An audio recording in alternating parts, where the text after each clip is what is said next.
Hi there, I'm Lena Anani, and you're listening to She Wrote a Book, where I interview amazing women from all over the world who also happen to be published authors. I created this show to educate, entertain, and inspire you to be the voice you want to hear in the world.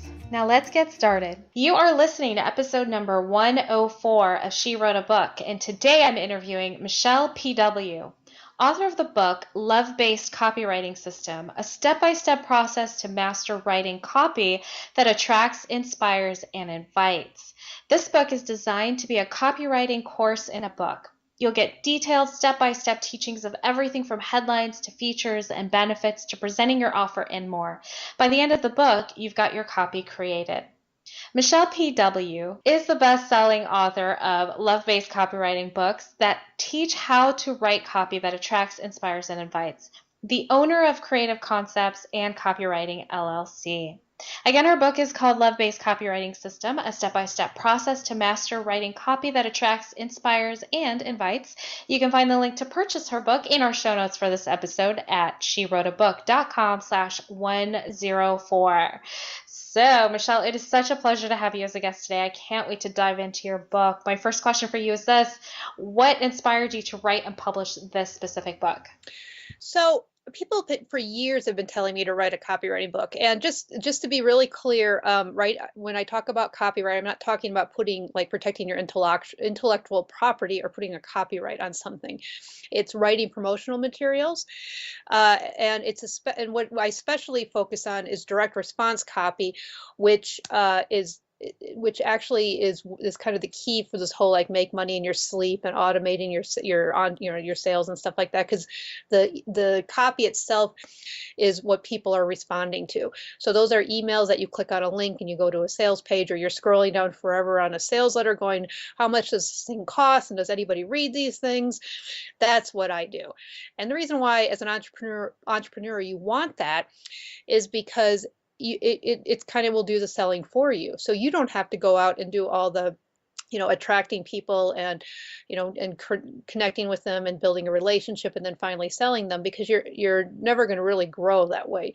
You could have a very small business, but that would be all you would do. If you really wanted to get out there in a bigger way, and not have so much of your time and energy be sucked into marketing and sales, that's what direct response copy can do. So people have been telling me for years to write a book, and people also were telling me for years how much they hated direct response copy, which you might as well, because it feels hypey and salesy and slimy, and arm twisty. And again, like you're reading those long sales letters going, where is the price? No, does anybody read these? These just are horrible. And so everybody wanted me to kind of come up with a new way of writing copy. And people would say to me, well, why don't you talk about, conscious copywriting or attraction copywriting? And the problem with those is I felt like we were creating an other, like something that was, if you don't have a grown-up business, you can go over here and use attraction copywriting. But if you have a grown-up business and you're serious, then you're going to use traditional direct response copy. So a friend of mine came out with love-based marketing. And I looked at that cover, and I thought love-based marketing, love-based copy, and that's when everything fell into place. And I realized that the reason why direct response copy feels so icky is because it's fear-based. It's actually triggering emotions. You have to, in order to get anyone to do anything, you have to tap into people's emotions, even if it's getting your kids to go to bed at night. So whatever it is, asking them to buy something, you're tapping into their emotions. And you have a choice. You can tap into fear, or you can tap into love. And fear includes anger, grief, worry, shame, guilt. All of that is under fear.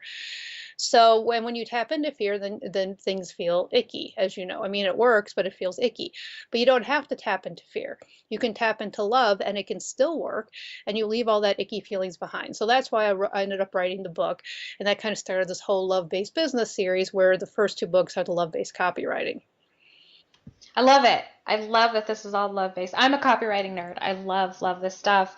And I love that you're revolutionizing the way people can do copy. Because I agree with you. I think a lot of people do resist it because a lot of people out there are doing, going the sleazy route. Like you're reading and it's like fear-based. It's like, oh, come on already. A lot of us who are heart-based entrepreneurs, we've evolved from living a life of fear to living a life of possibilities and abundance and opportunities. And what's been the feedback from the heart-based community Oh, about your book? yeah, the heart I would love to know. love. Oh yeah, no, they've loved it. I've had people emailing me that they say like I changed their life. I never had that before because I'm a copywriter, so it's like I teach copywriting and I do copywriting, and so usually it's like they usually talk about results in the business, which I'm used to, but I got this whole slew of emails like you have given me so much peace. I love how you've transformed this. I can sleep better at night. So yeah, this whole shift has been, and when I speak and when I see people in person, it's like their eyes just light up when they finally get it. So yeah, it's been wonderful, but not everybody. In fact, I just wrote a blog post about this. That book also is very triggering because if you are not ready to embrace the love based, or for whatever reason, you can be really triggered by this whole philosophy. So I've also have some really interesting reviews too. I wonder what are some of the objections? They don't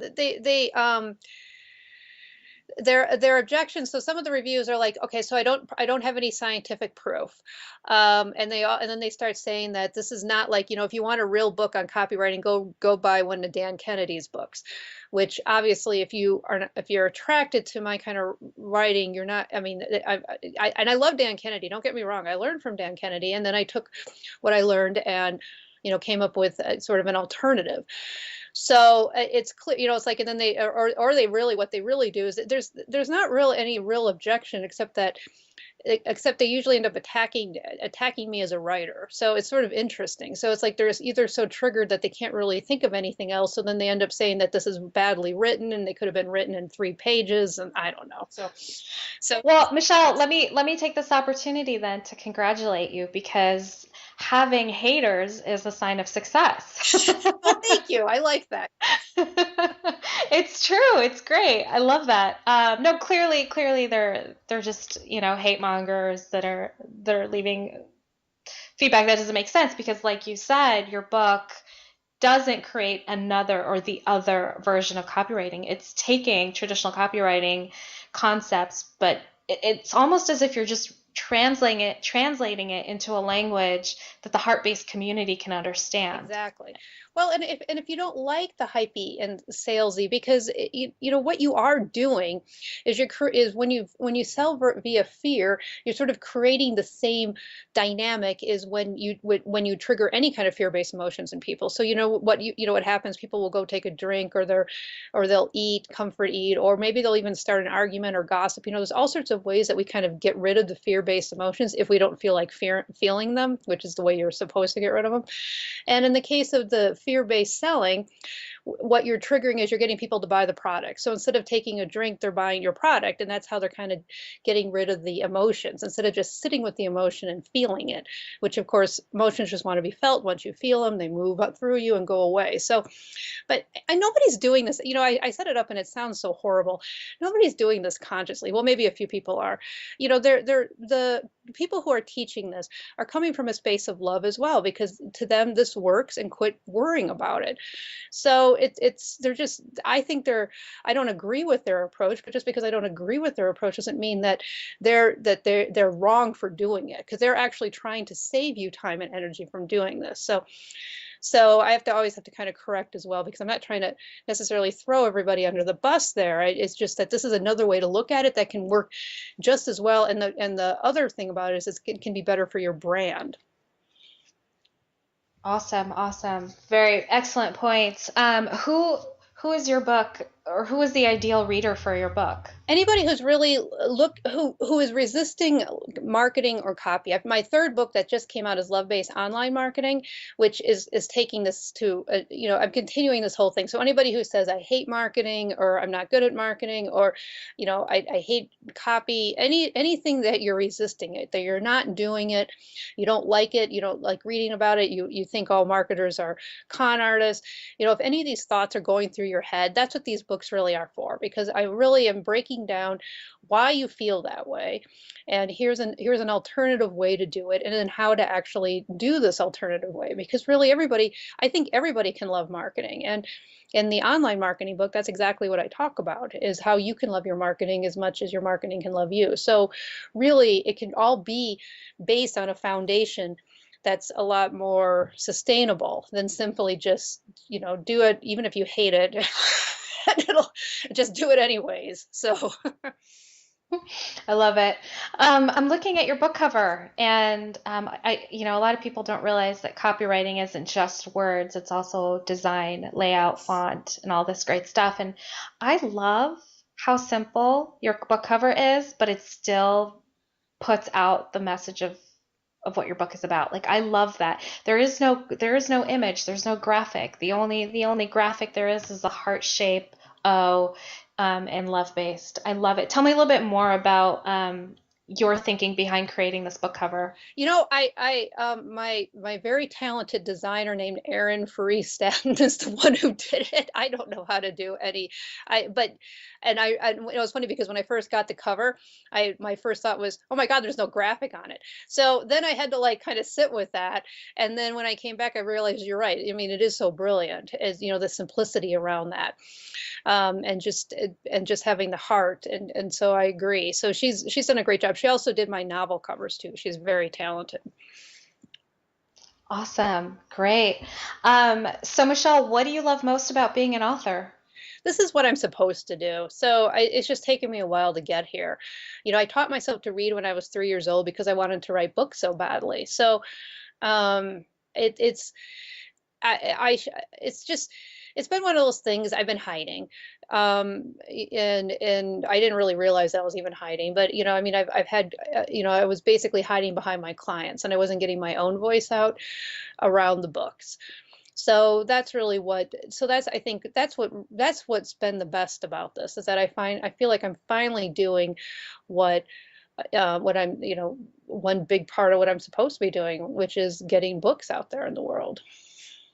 Great, Michele. Thank you so much for being our special guest today. We will have a link to your book in the show notes for this episode, and our listeners can find that at SheWroteABook.com/104 to learn more about our author and her copywriting love-based book.